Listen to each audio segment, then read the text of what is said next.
Doctor ortho Ayurvedic oil and capsule. अब दर्द भी घुटने टेकेगा। यूपी विधानसभा चुनाव से पहले जेएनजी को साधेगी बीजेपी अपने युवा नेताओं को स्कूल और कॉलेजों में भेजकर जेएनजी से करेगी सीधी संवाद। युवाओं को सरकार की ओर से चलाए जा रहे रोजगार कार्यक्रमों, शिक्षा, स्टार्टअप्स और कौशल विकास योजनाओं से अवगत कराया जाएगा। मिशन 2027 की तैयारी में जुटी आरएलडी। लखनऊ दौरा पर पहुंचे आरएलडी के नवनियुक्त प्रदेश अध्यक्ष ऐश्वर्य राज। कार्यकर्ताओं से आरएलडी की नीतियों और आगामी रणनीतियों पर खुलकर की बात। कहा, किसानों के साथ साथ युवाओं के मुद्दे पर आरएलडी गंभीर। हरदोई में सरकारी प्राथमिक स्कूल में शराब और गोश्त पार्टी का आरोप। स्कूल में मिड डे मील की गुणवत्ता जांच करने पहुंचे खंड शिक्षा अधिकारी को दी गई शराब गोश्त की पार्टी। प्रधानाध्यापक और सहायक अध्यापक निलंबित। खंड शिक्षा अधिकारी को कारण बताओ नोटिस।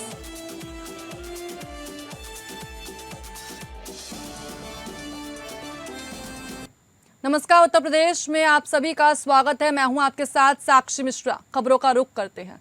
विधानसभा चुनाव से पहले जेएनजी यानी देश की युवा शक्ति को साधने के लिए प्रदेश बीजेपी ने जमीनी स्तर पर उतरने की एक बेहद मजबूत रणनीति तैयार की है। नई पीढ़ी के युवाओं के बीच अपनी पैठ मजबूत करने के उद्देश्य से बीजेपी की युवा टोली सीधे स्कूल और कॉलेजों में दस्तक देगी। इसे लेकर ऐसा माना जा रहा है कि दिल्ली के जंतर मंतर पर हाल ही में हुए जेएनजी आंदोलन के असर को देखते हुए बीजेपी ने एक कदम उठाया है।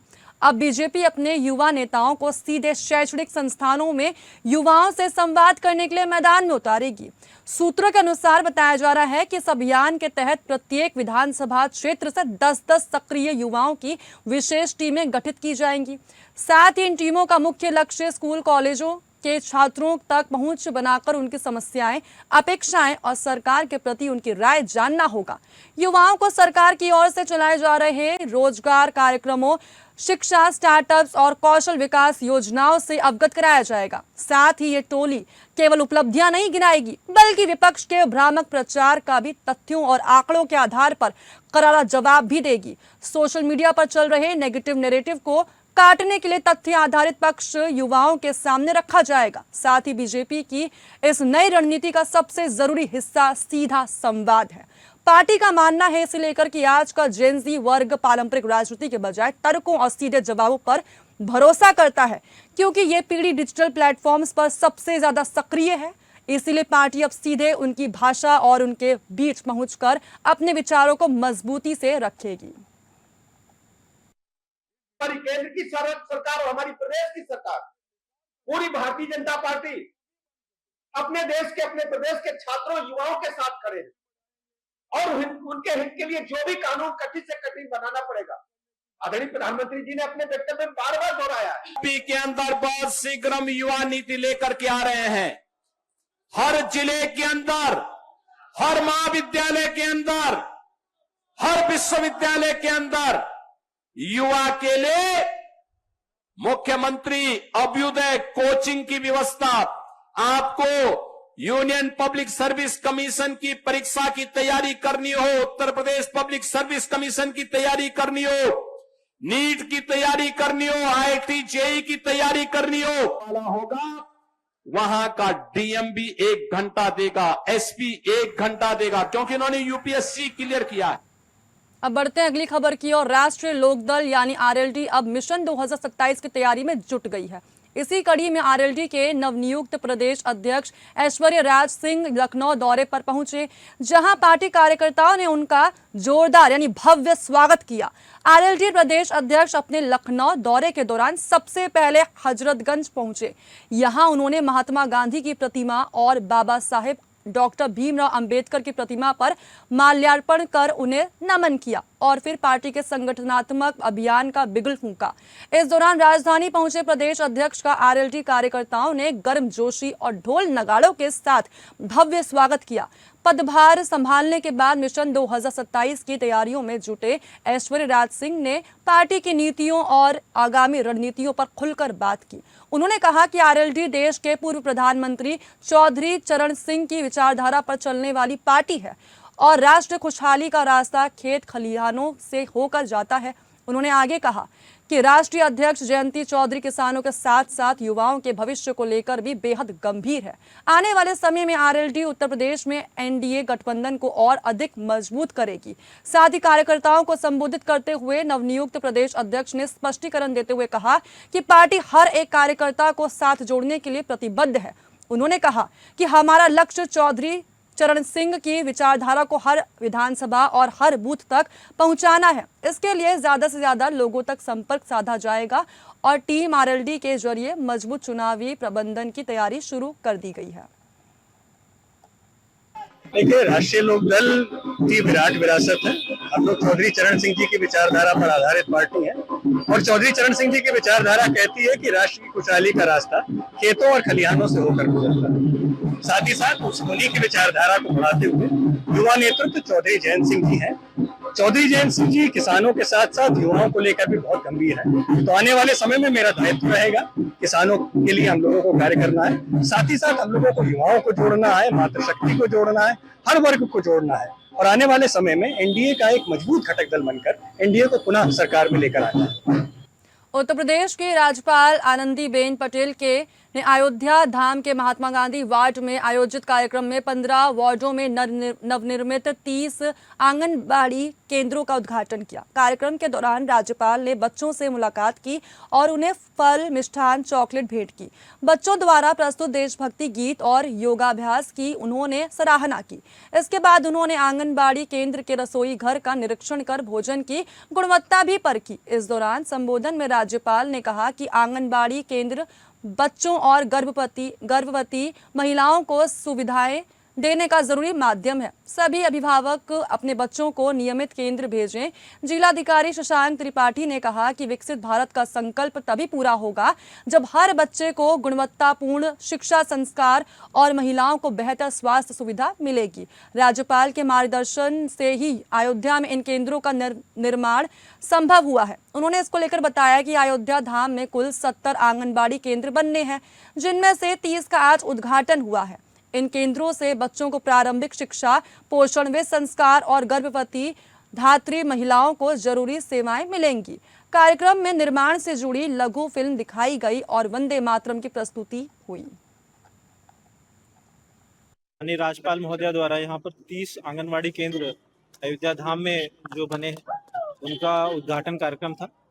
मैम ने यहाँ के बच्चों से इंटरेक्ट किया, यहाँ के जो आंगनवाड़ी कार्यकर्ती हैं उनसे इंटरेक्ट किया और जो बच्चे हैं उनके परिजनों से इंटरेक्शन किया। यहाँ के जो पार्षद आए हुए थे, सभी अधिकारी भी थे, मैम का मार्गदर्शन सभी को मिला है। ये बहुत अच्छा स्टेप है क्योंकि पहले अयोध्या धाम में आंगनवाड़ी केंद्रों का अभाव था, तो अब यहाँ के जो बच्चे आंगनवाड़ी केंद्रों में आ सकते हैं। जैसा कि आप लोगों ने देखा होगा काफ़ी सुसज्जित हैं। यहाँ पर बच्चों के लिए किट भी है और आंगनवाड़ी कार्यकर्ती अच्छे से बच्चों को ट्रेनिंग दे रही हैं, सिखा रही हैं। बहुत अच्छा है। उत्तर प्रदेश राज्य महिला आयोग की अध्यक्ष डॉक्टर बबीता सिंह चौहान आज अयोध्या पहुंची। अयोध्या पहुंचने के बाद उन्होंने सर्किट हाउस में स्वयं सहायता समूहों से जुड़ी महिलाओं से संवाद किया और महिलाओं की स्थिति, उनकी समस्याओं तथा रोजगार के अवसरों की जानकारी ली। साथ ही इसके बाद डॉक्टर बबीता सिंह चौहान पूरा बाजार ब्लॉक में आयोजित तिरंगा यात्रा में शामिल हुई। वहीं अयोध्या पहुंचकर उन्होंने रामलला और हनुमानगढ़ी में दर्शन पूजन भी किया। साथ ही महिला आयोग की अध्यक्ष ने कहा कि प्रदेश में लगातार महिलाओं की स्थिति बेहतर हो रही है। स्वयं सहायता समूहों के माध्यम से महिलाएं 25 से 30 हजार रुपए तक प्रतिमाह कमा रही हैं और अपने परिवार की आर्थिक स्थिति मजबूत करने के साथ साथ पतियों के रोजगार में भी सहयोग करती हुई नजर आ रही हैं। उन्होंने ये भी कहा कि सरकार की विभिन्न योजनाओं का लाभ लेकर महिलाएं आत्मनिर्भर बन सकती है। जागरूक महिलाएं इन योजनाओं का लाभ उठाकर आगे बढ़ रही हैं। वहीं पुलिस की भूमिका पर उन्होंने कहा कि शिकायत मिलने के बाद जांच में समय लगता है। 7 साल से कम सजा वाले कुछ मामलों में तत्काल गिरफ्तारी का प्रावधान नहीं होता। बावजूद इसके पुलिस बेहतर तरीके से काम कर रही है। यहाँ एक महिला संवाद था और फिर मेन मोटिव अगर अयोध्या में है तो दर्शन करना तो बनता ही है। तो हनुमानगढ़ी जी के भी दर्शन किए और भगवान राम जी के भी दर्शन किए। और अभी यह एक ब्लॉक पे मेरा एक महिलाओं के साथ संवाद था, जो समूह की महिलाएं होती हैं उनके साथ हो सकता महिलाओं के नहीं। लेकिन मैं तो आज कल से यहाँ हूँ तो मेरे पास तो कोई ऐसी पीड़िता नहीं आई कि जिन्होंने ये कहा हो मुझे आके कि पुलिस में नहीं सुना जा रहा है या कोई शिकायत है। पर मुझे लगता है कि थोड़ा सा कहीं ना कहीं उनको कन्विंस करने में थोड़ा समझाने में एक पुलिस कहीं वो कर देती है। बाकी ऐसी बात नहीं कि पुलिस की नहीं सुनी जाती है। एक्चुअली क्या है, देखिए मैं बताऊँ आपको, जब पीड़िता कोई आती है तो वो कहती है कि तुरंत मेरे कार्रवाई हो, है ना, लेकिन कार्रवाई का भी एक प्रोसीजर होता है। कानपुर में हर घर तिरंगा अभियान के अंतर्गत मोती झील के लॉन नंबर 1 में 4 दिवसीय तिरंगा मेले का भव्य शुभारंभ किया गया है। मेले का उद्घाटन कानपुर के जिलाधिकारी जितेंद्र प्रताप सिंह और एमएलसी सलील बिश्नोई ने फीता काट कर किया।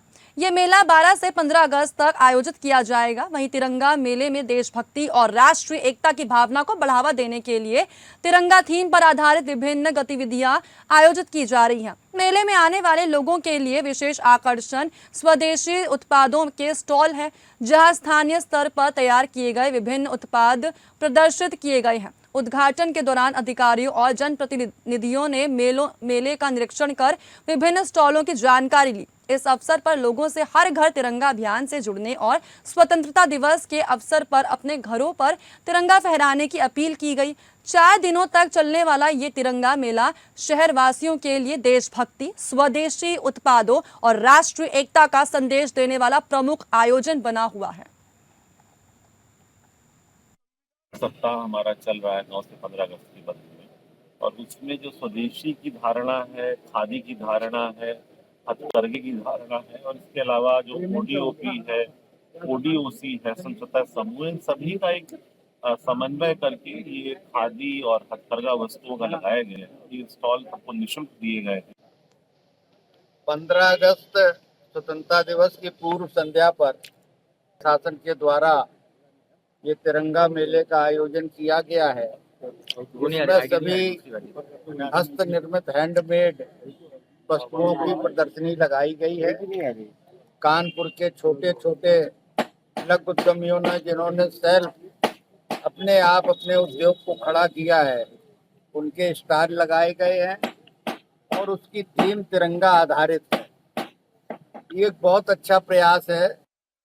जहाँ एक तरफ पूरे प्रदेश ही नहीं, पूरे देश में हर घर तिरंगा कार्यक्रम का आयोजन किया जा रहा है, वहीं इसी क्रम में कानपुर में आज तिरंगा मेले का आयोजन किया गया है। तस्वीरों में मैं आपको दिखाना चाहूँगा।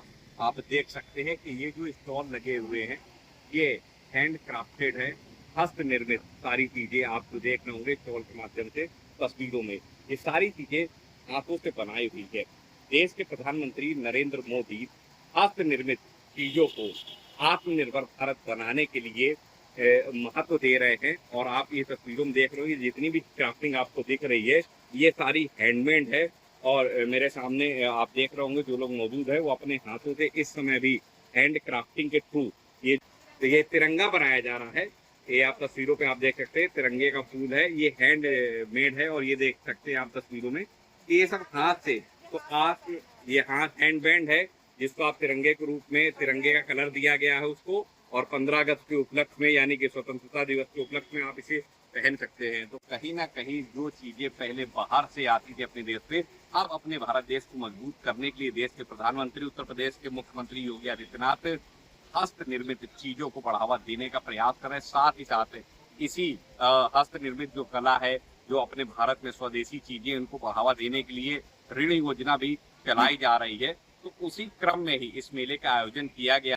तो कहीं ना कहीं देश को मजबूत बनाने के लिए उत्तर प्रदेश सरकार और केंद्र सरकार की ये एक बहुत ही महत्वपूर्ण योजना है। कैमरा पर्सन शुभम सिंह चंदेल के साथ कुणाल सिंह, APN कानपुर। पुलिस अधीक्षक कासगंज OP सिंह के नेतृत्व में हर घर तिरंगा अभियान के तहत शहर कासगंज में भव्य तिरंगा यात्रा का आयोजन किया गया। बड़ी संख्या में पुलिस और आमजन द्वारा हाथों में तिरंगा लेकर उत्साहपूर्वक प्रतिभाग किया गया। यात्रा के दौरान मार्ग में भारत माता की जय, वंदे मातरम के जय घोष गूंजते रहे। शहर में आम नागरिकों द्वारा जगह जगह पुष्प वर्षा कर तिरंगा यात्रा का भव्य स्वागत किया गया। इतना ही नहीं, इस अवसर पर पुलिस अधीक्षक OP सिंह ने कहा कि हर घर तिरंगा अभियान का उद्देश्य देशभक्ति की भावना को जागृत करना और राष्ट्रीय एकता को मजबूत करना है। कासगंज पुलिस आमजन के साथ मिलकर राष्ट्र की एकता, अखंडता और सुरक्षा के लिए सदैव संकल्पबद्ध है। उन्होंने सभी से अपने घरों, प्रतिष्ठानों पर गर्व के साथ तिरंगा फहराने की अपील की।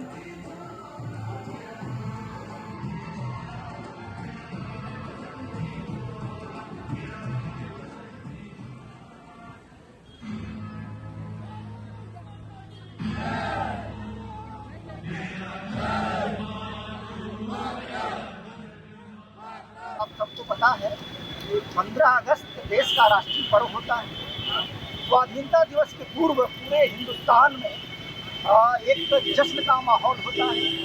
तो हमारा राष्ट्रीय तिरंगा है, ये हमारे सब लोगों के लिए राष्ट्रीय आन बान शान है। हम सब लोगों को आज़ादी का एहसास दिलाने वाला ये तिरंगा, जिसको वर्दीधारी हमेशा अपने दिलों के अंदर लेकर के रहते हैं, अपने जो भी कर्तव्य होता है, जो ड्यूटी होती है, उसका निष्पादन करते हैं।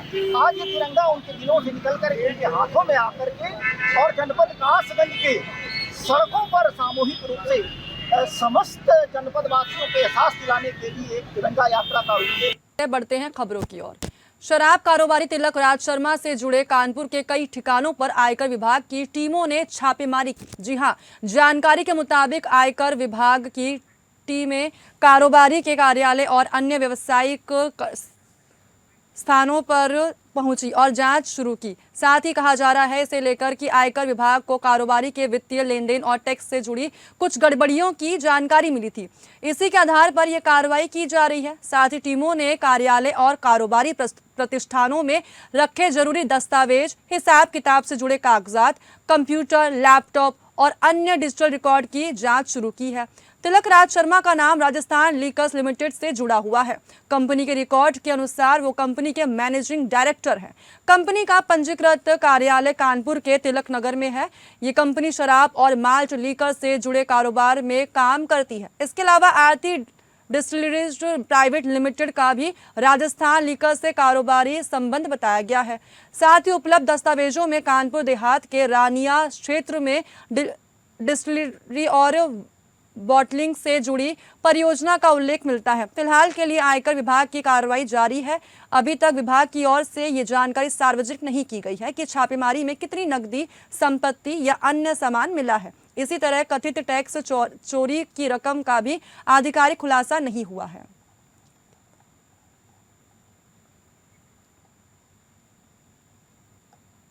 हरदोई के तडियावा विकास खंड के प्राथमिक विद्यालय कोटरा में मिड डे मील की गुणवत्ता को लेकर की गई शिकायत की जांच के दौरान गंभीर गड़बड़ियों के आरोप सामने आए हैं।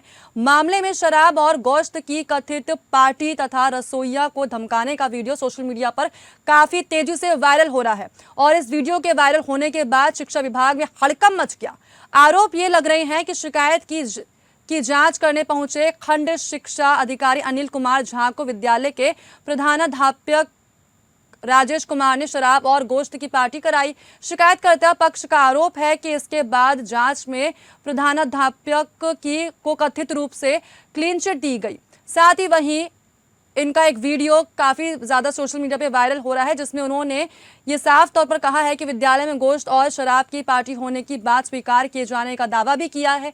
मामला तब और ज़्यादा गर्मा गया जब जांच के बाद वापस जाते समय खंड शिक्षा अधिकारी द्वारा विद्यालय की रसोइया को कथित रूप से धमकाने का वीडियो वायरल हुआ। वीडियो सामने आने के बाद जिला बेसिक शिक्षा अधिकारी प्रभात मिश्रा ने मामले को गंभीरता से लेते हुए स्वयं जाँच पड़ताल की। बीएसए की जांच में विद्यालय में मिड डे मील की गुणवत्ता समेत कई गड़बड़ियां पाई गईं। इसके साथ जांच के आधार पर प्रधानाध्यापक राजेश कुमार और सहायक अध्यापक विनोद कुमार को निलंबित कर दिया गया है। वहीं खंड शिक्षा अधिकारी अनिल कुमार झा और संबंधित रसोइया की वजह से बताओ नोटिस जारी किया गया है। मामले के सामने आने के बाद शिक्षा विभाग में सवाल उठ रहे हैं कि विद्यालय में सरकारी योजनाओं के संचालन और मिड डे मील की व्यवस्था की निगरानी आखिर किस तरह की जा रही थी। अब विभागीय कार्रवाई और वायरल वीडियो की वास्तविकता को लेकर आगे की जांच पर सभी की नजरें टिकी हुई हैं। सोशल मीडिया के माध्यम से प्राथमिक विद्यालय कोटारा विकासखंड टडियावा में एक गुणवत्ता विहीन एमडीएम के संबंध में वीडियो वायरल हो रहा था, जिसके संदर्भ में मौके पर विद्यालय में ही जाकर के मेरे द्वारा और वहाँ पर उपस्थित अन्य जो अधिकारी थे उनके द्वारा जांच की गई, जिसमें ये पाया गया कि विद्यालय में 2 शिक्षकों के विवाद की वजह से एक शिक्षक के द्वारा बच्चियों को बुला करके वीडियो बनाया गया। इसका वीडियो सोशल मीडिया में है, जिसमें बच्चियों के एमडीएम की गुणवत्ता खराब दिखाई गई। वहीं उसके तुरंत बाद जो है प्रधानाध्यापक के द्वारा जो है उन बच्चियों को एमडीएम की जो मेन्यू के अनुसार गुणवत्तापूर्ण भोजन था उसको दिया गया। अलीगढ़ के सीएमओ कार्यालय में भ्रष्टाचार की कहानी सामने आई है। जी हां, सीएमओ कार्यालय के बाबू और अन्य स्टाफ पर रिश्वत लेकर एक ही डॉक्टर के कागजातों पर नियम विरुद्ध की कई निजी अस्पताल रजिस्टर कराने का आरोप लगा है। साथ ही गबाना में संचालित एक मां दुर्गा निजी अस्पताल के मालिक विनोद पाल सिंह ने आरोप लगाया कि उनसे 1.5 लाख रुपए रिश्वत लेकर डॉक्टरों के कागजात लगाकर रजिस्ट्रेशन करवाया गया था। कहा था कि आपको कुछ नहीं करना है, फाइल तैयार हो जाएगी। अब हॉस्पिटल को 1 साल होने वाली है तो रिन्यूएबल कराने में दिक्कत सामने आ रही है। गबाना में संचालित मां दुर्गा हॉस्पिटल में प्राइवेट डॉक्टर उमेश कुमार बघेल के सर्टिफिकेट परमानेंट लगे हुए हैं, जबकि डॉक्टर उमेश कुमार बघेल के खुद 2 हॉस्पिटल संचालित हैं, जिसमें से क्वारसी पर संचालित एक हॉस्पिटल में परमानेंट और छर्रा में संचालित हॉस्पिटल में ओपीडी में बैठते हैं। इस मामले की बात करें, इस मामले पर जब अलीगढ़ के अपर निदेशक स्वास्थ्य यानी AD health doctor Mohan Jha से बात की गई तो उन्होंने बताया कि एक ही डॉक्टर परमानेंट के कागजात एक से ज्यादा हॉस्पिटल में अगर लगे हैं तो ये गलत और नियम विरुद्ध है। और यदि इस प्रकार से कोई भी अनियमितता किसी हॉस्पिटल द्वारा करी जा रही है या फिर किसी भी कार्यालय में इस प्रकार की अनियमितता अगर प्रकाश में जो आपने बताया है प्रकरण आता है तो उस पर हम लोग जांच कराकर कार्रवाई करेंगे। मेरे पास अभी तक कोई प्रकरण आया नहीं है, आपके माध्यम से मुझे संज्ञान में लाया गया है। यदि मेरे समक्ष जैसा आपने बताया उनका प्रार्थना पत्र प्राप्त होता है तो हम जांच करके कार्रवाई करेंगे। हुई है और इसमें जो भी दोषी होगा इसको निश्चित रूप से दंडित किया जाएगा और जो भी आपके तरफ से जो भी आएगा हमारे पास में सबूत के आधार पे उनको दंडित भी किया जाएगा और इसमें जांच निष्पक्ष रूप से की जाएगी। परमानेंट बैठने के लिए सिर्फ एक हॉस्पिटल में बैठ सकते हैं, अदरवाइज वो ऑन कॉल कहीं जा सकते हैं दूसरे तीसरे हॉस्पिटल में, लेकिन परमानेंट केवल एक ही हॉस्पिटल में बैठ सकते हैं। अपराध और अपराधियों के विरुद्ध चलाए जा रहे अभियान के तहत रात्रि गश्त एवं चेकिंग के दौरान प्रभारी निरीक्षक सैदपुर को मुखबिर से सूचना प्राप्त हुई कि 50,000 रुपए का इनामी अपराधी सादात की तरफ से गाजीपुर की ओर से आ रहा है। इस सूचना पर त्वरित कार्रवाई करते हुए प्रभारी निरीक्षक सैदपुर द्वारा चौकी इंचार्ज भित्री और पुलिस टीम के साथ अहिरोली गांव के पास प्राइवेट ITI पुरानी पिच रोड पर घेराबंदी की गई। साथ ही सादात की तरफ से आते हुए उस अपराधी को जब रोकने का प्रयास किया गया तो उसकी मोटरसाइकिल स्लिप होकर गिर गई। खुद को घिरता देख अपराधी ने पुलिस पार्टी पर जान मारने की नियत से लगातार 5 से 6 राउंड फायर किए। अंधेरे में पुलिस टीम बाल बाल बची। पुलिस टीम द्वारा आत्मरक्षार्थ की गई जवाबी फायरिंग में अपराधी के पैर में गोली लगी, जिससे वो घायल होकर गिर पड़ा और पुलिस टीम द्वारा उसे मौके पर गिरफ्तार कर इलाज के लिए अस्पताल भेजा गया।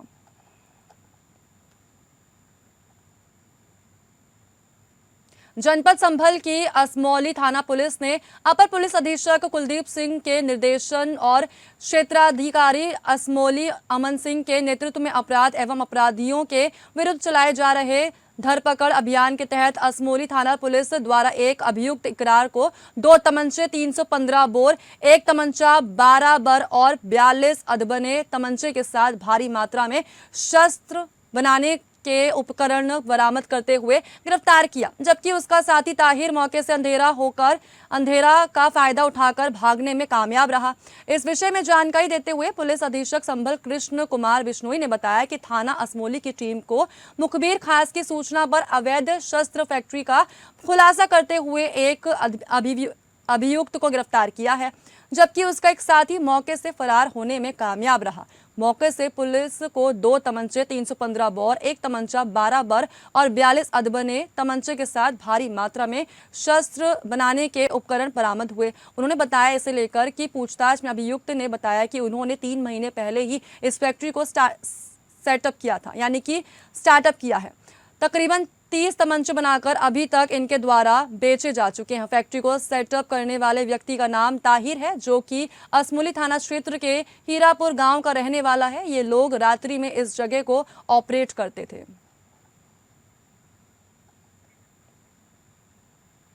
यूपी के शाहजहांपुर में पैदल जा रहे कांवड़ियों को ट्रैक्टर ट्रॉली ने कुचल दिया। जी हां, जिसमें एक बच्चे समेत 2 लोगों की मौत हो गई, जबकि एक कांवड़िया घायल हो गया। मौके पर पहुंची पुलिस ने घायल कांवड़िये को अस्पताल भर्ती कराया। जबकि 13 साल का बालक समेत 2 कांवरियों की मौत हो गई।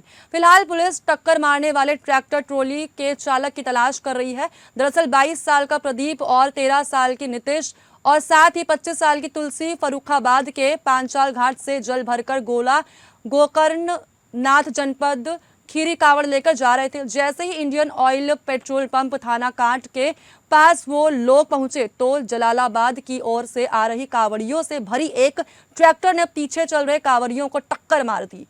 पुलिस अधीक्षक ने बताया कि हादसे में प्रदीप और नीतीश की मौत हो गई, जबकि तुलसी गंभीर रूप से घायल हो गया। सूचना पर स्थानीय पुलिस द्वारा मौके पर पहुंचकर दोनों मृतकों के शवों को कब्जे में लेकर जिला अस्पताल मोर्चरी पर भेज दिया गया है और घायल तुलसी का उपचार जिला अस्पताल भेजा गया है। फिलहाल पुलिस टक्कर मारने वाली ट्रैक्टर ट्रॉली के चालक की तलाश में जारी है।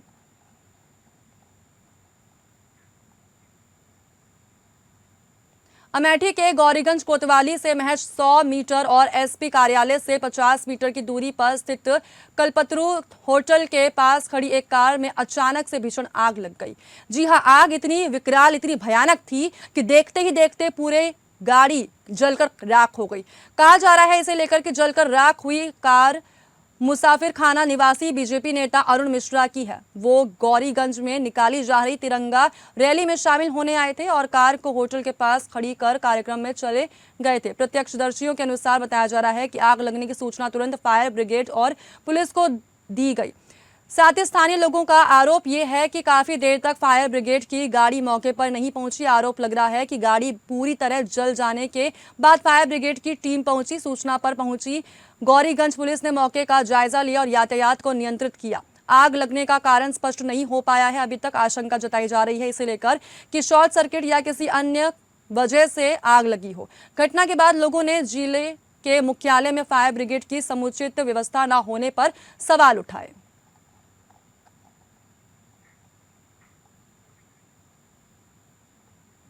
इस बुलेटिन में बस इतना ही। नमस्कार।